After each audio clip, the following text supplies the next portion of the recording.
प्रदेश में सरकार को बने 1 साल से ज्यादा का वक्त बीत चुका है, लेकिन मुख्यमंत्री समेत किसी भी मंत्री ने अब तक अपनी संपत्ति का ब्यौरा सार्वजनिक नहीं किया, जबकि नियम के मुताबिक मंत्रियों को हर साल अपनी संपत्ति का पूरा हिसाब किताब GAD की वेबसाइट पर करना होता है। लेकिन प्रदेश मंत्री इस नियम की अनदेखी की अलग ही दलील देते दिखाई दे रहे हैं। देखिए रिपोर्ट में।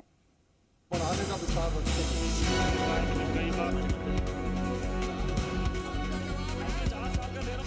नियमों की अनदेखी क्यों कतरा रहे तमाम मंत्री? संपत्ति का ब्यौरा देने में क्यों हिचके? ये सवाल उठ रहे हैं भजनलाल कैबिनेट के तमाम मंत्रियों पर कि आखिर नियम के मुताबिक संपत्ति का ब्यौरा देने में मुख्यमंत्री समेत 24 मंत्री क्यों हिचक रहे हैं। सभी ने अपनी संपत्ति, लेनदारी, देनदारी के बारे में आखिरी बार सार्वजनिक जानकारी चुनाव लड़ने के वक्त दिए एफिडेविट में बताई थी। इसके बाद सरकार को 1 साल से ज्यादा का वक्त बीत चुका है, लेकिन किसी ने भी संपत्ति का ब्यौरा सार्वजनिक नहीं किया। अब मंत्रियों की दलील है कि वो ब्यौरा मुख्यमंत्री को दे रहे हैं। इसे सार्वजनिक करना है या नहीं, ये मुख्यमंत्री तय करेंगे।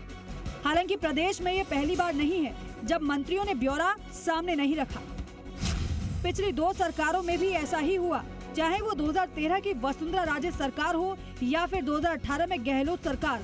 एक भी मंत्री ने एक भी साल संपत्ति सार्वजनिक नहीं की। बीते 20 सालों के शासन के दौरान केवल एक ही मुख्यमंत्री के कार्यकाल में ऐसा हुआ जब मंत्रियों की संपत्ति वेबसाइट पर सार्वजनिक की गई थी। ऐसा 2009 से 2013 तक गहलोत सरकार के कार्यकाल में हुआ, जब हर साल मंत्रियों की संपत्ति GAD की वेबसाइट पर अपलोड की जाती थी। अब आपको बताते हैं कि आखिर क्या है वो नियम जिसके तहत मंत्रियों को हर साल संपत्ति की डिटेल को पब्लिक करना जरूरी होता है।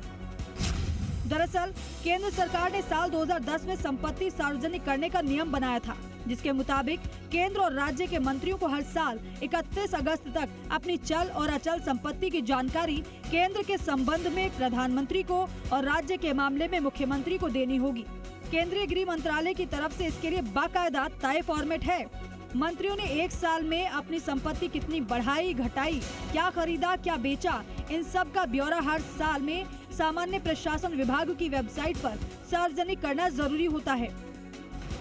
बावजूद इसके कोई जानकारी सार्वजनिक नहीं की जाती। हालांकि चुनाव के दौरान नामांकन के बाद आई ADR की रिपोर्ट के मुताबिक भजनलाल सरकार के सभी मंत्री करोड़पति हैं।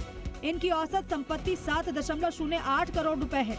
भले ही मंत्री अपनी संपत्ति का ब्यौरा मुख्यमंत्री कार्यालय को सौंपने की बात कहकर पल्ला झाड़ रहे हो, लेकिन इसके उलट गजेटेड अधिकारियों पर इसी नियम को सख्ती से लागू किया जा रहा है। मुख्य सचिव तक अपनी संपत्ति सार्वजनिक कर चुके हैं। पड़ोसी राज्य उत्तर प्रदेश, बिहार एवं उत्तराखंड में सरकार के मंत्री, विधायक अपनी संपत्ति का ब्यौरा हर साल सार्वजनिक कर रहे हैं। ऐसे में सवाल उठ रहा है कि आखिर राजस्थान के मंत्री अपनी संपत्ति का ब्यौरा देने से क्यों कतरा रहे हैं। ब्यूरो रिपोर्ट, जी मीडिया।